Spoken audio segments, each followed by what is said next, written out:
bapak-bapak, ibu-ibu yang berbahagia juga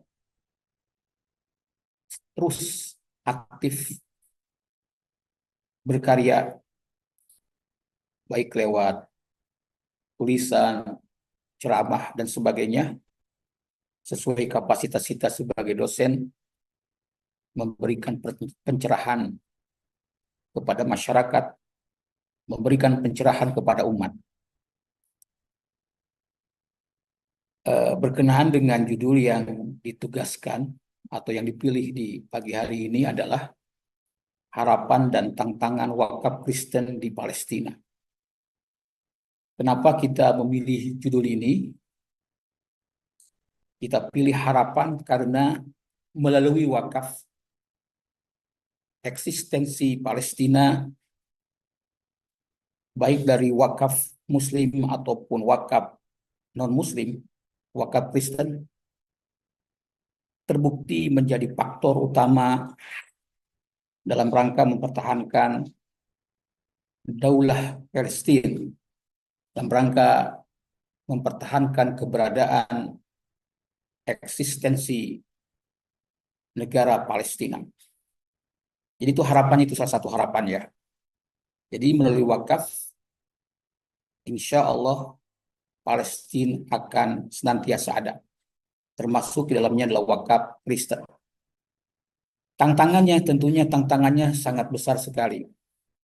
Salah satu tantangan yang dihadapi oleh perwakafan di Palestina adalah adanya penjajah yang sangat beringas, yang sangat jahat, sehingga eksistensi wakaf di Palestina, khususnya di Yerusalem atau di kota Al-Quds, terancam dan bahkan hampir, dalam tanda kutip, hampir punah kalau masyarakat dunia, di dalamnya kaum muslimin, tidak segera untuk menyelamatkannya. Itu salah satu tantangan tentang wakaf, yang mana tantangan ini juga dialami oleh wakaf Islam dan juga wakaf Kristen. Adapun kalimah wakaf, ya, sebenarnya istilah wakaf itu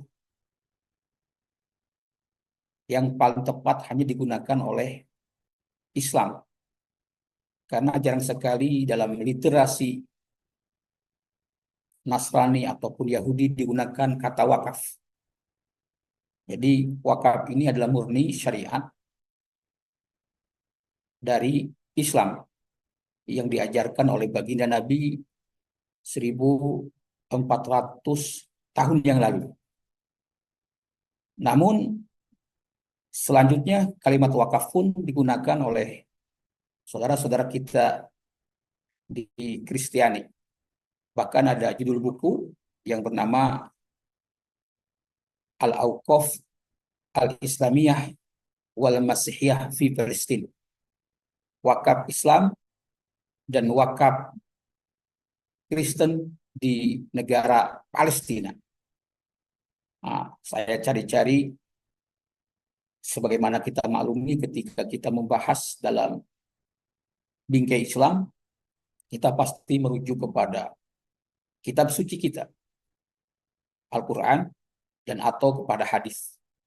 Nah, ketika kita berbicara tentang wakaf Kristen, tentunya kita pun diupayakan untuk merujuk kepada rujukan mereka, baik dalam perjanjian lama, perjanjian baru, atau kitab-kitab lainnya seperti Tanah dan sebagainya. Maka itulah kenapa judul ini diberi nama Harapan dan Tantangan Wakaf Kristen di Palestina, dan khususnya di kota Yerusalem atau kota Al-Quds. Baik, Bapak-bapak, Ibu-ibu yang berbahagia, saya mau minta izin dulu kepada Metron Abdullah Hana, yang merupakan ketua Uskup Romawi Ortodok. Ya, uskup itu lebih kepada pimpinan Kristen di Palestina. Ya, jadi Rais As-Sakifah Rum Ortodok Abdullah Hana. Mohon izin, Katia, saya akan memutar sedikit tentang sambutan dari Uskup atau Metron Abdullah Hana. Kalau lihat di depan kita ini jenggotnya itu mungkin sama dengan jenggot Pak Yasir ya. Kalau kumisnya saya mungkin ada kesamaan sedikit. Saya juga berusaha untuk komunikasi dengan pendeta Diki Po. Alhamdulillah saya punya teman juga, Mas Diki Po, yang aktif sebagai pendeta di Jakarta untuk memberikan sambutan. Jadi studi ini murni untuk mendalami tentang wakaf atau untuk mengenal lebih jauh tentang wakaf Kristen di Palestina.